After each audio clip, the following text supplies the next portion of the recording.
if Mr. Harding is passed over. What are you talking about? The hospital. The hospital? Mr. Quiverful is to have the hospital. Well, my dear, we merely wanted to suggest to you that Mr. Slope seems to think that if Mr. Harding be not appointed, if Mr. Harding be passed over, the public feeling would be against us, and the press might perhaps take it up.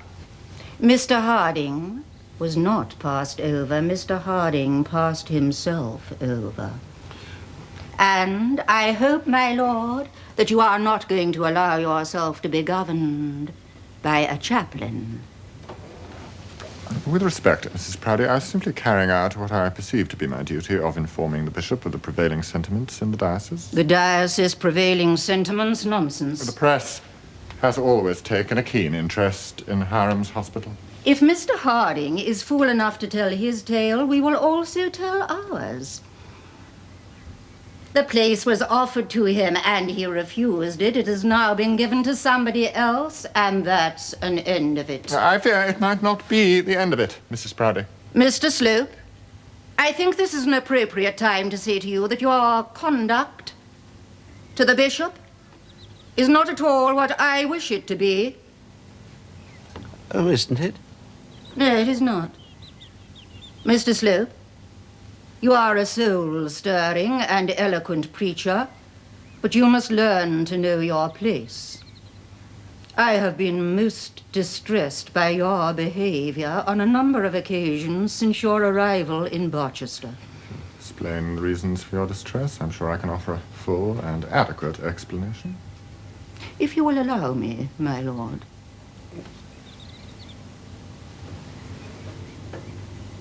Your behavior with women. Mrs. Proudie. At my party, your conduct with that Italian woman was inexcusable. Was there an Italian woman at the party? Signora Nareni. Whom you have since visited, I believe. I have visited the Stanhope family, it is true, as I visit many friends in the diocese. I have visited the Stanhopes, I have visited Mrs. Bold.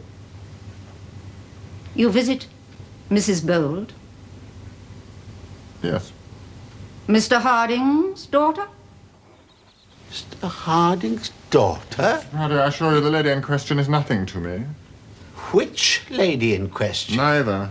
Since the one is a married woman, of sorts, and the other is a widow, and since you, Mr. Slope, are a strictly evangelical, unmarried young clergyman, it is vital that such ladies should be nothing to you. That is indeed the case, Mrs. Proudie. Nonetheless, it is also the case that you are inclined to take too much too much upon yourself.